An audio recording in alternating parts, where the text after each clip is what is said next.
Hello again, folks. It's Barry with Barry's 8-Track and Classic Car Radio Repair. And today's demonstration is not going to be on a customer's completed unit. It's actually going to be on a piece of test equipment that I'm selling to another shop.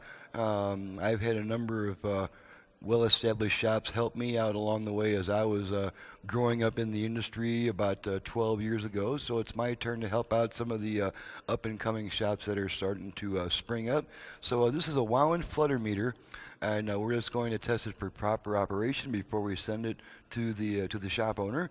And so we'll just kind of go over a few things. This gives me a chance to partially show off my 38 camera video setup too, just for fun. So what we're doing here, most of your wow and flutter meters operate on a frequency of 3,000 hertz. That's 3K. That's the standard frequency used for measuring wow and flutter and for drift and tape speed. So we're just going to go over a couple things here. I'll show the, I've currently got a 3K signal going into it coming from this generator. You can see we got it set to 3K. So what I'm going to do now is I'm just going to measure, I'm just going to change this thing by 1%. I'm going to change the input frequency by 1%, and we're going to make sure that the drift meter indicates a 1% change. So let's see if we can kind of get both of these on the screen at once. And this is the needle that we're watching. We're expecting this needle to move up one notch to the 1% range. So let's just change this from 3K to 3.03K, 3.03K. And you can see that that percentage meter, the drift has gone up by exactly 1% as indicated on the meter. So we know that that is pretty doggone accurate there. And so now we're going to measure and as you can, another thing we'll do here, we want to make sure that when we change the frequency, we get a momentary reading of wow, because that's what happens when you've got wow. Flutter is kind of like a brrr, a brrr. Flutter is a very quickly changing frequency difference, and wow is more of a whoa, whoa, whoa, such as like each revolution of a record or each revolution of a tape reel. Wow is your smaller, slower occurring speed variation. So when we change the input frequency, we should see a momentary difference in the wow reading also. We should get a little bit of wow. So we're going to change this frequency back to 3K, and we should get just a little momentary indication on the wow factor. So let's just try that. Go back to 3K, and as you can see, we get a momentary wow indication, and now that the frequency is stable, it's gone back to having 0 wow. So that tells us that our wow circuits are working correctly. And we've also got a direct indication on our percentage meter as to what's going on with that. So we know that that's working correctly. This thing does have an input monitor, and we don't want this monitor to be lit when there's no signal coming into it. So let's disconnect the signal momentarily. Monitor goes out. Okay, so we know that that part's working. Plug this puppy back in, monitor comes back on. And because we had a change from an undefined frequency to a fixed frequency, again, we had a little bit of a momentary wow reading.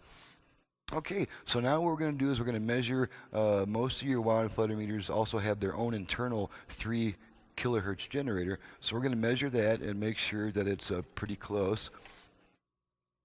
And the way this meter is, this does have, it's about 99.3% or 99.6% accurate on the output frequency. And just to show how little difference that makes, the actual frequency that this puts out on its oscillator is about 3001 or 3002 hertz. So let's just see if that makes any difference at all in our drift meter. We're going to set our drift meter for 1%, and we're going to see if changing 3000 to 3002 makes much of a difference on our percentage. So let's see if we can superimpose these again.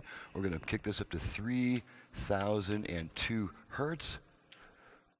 And as you can see, there's no indication whatsoever on that percentage meter. So that's a very negligible difference in actual frequency. So it's not going to throw off our readings at all. And so let's put this back to 3K. And although we don't really need this generator anymore, because now we're going to be measuring the internal generator of this wow and flutter meter. So let's just move this thing here. And on my cool little switch box, we're going to move this from our audio generator to our to our frequency counter. And we're going to plug this in the back of our unit where the 3K oscillator is putting out its little signal here. And here is our 3K oscillator. Got that all plugged in. Alrighty.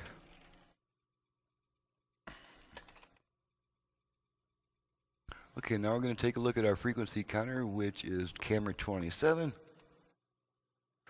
Okay, and we are putting out 2,999.8 hertz after a little bit of warm up. So that is that's pretty doggone close. And just to confirm that it's reading that my frequency counter is accurate, let's go ahead and plug this into my wow and Flutter meter, which has a built-in frequency counter.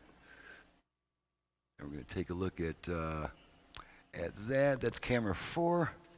And my wow and Flutter meter is showing that it is exactly at 3,000 hertz. So our built-in, the built-in generator on this thing is also quite accurate too.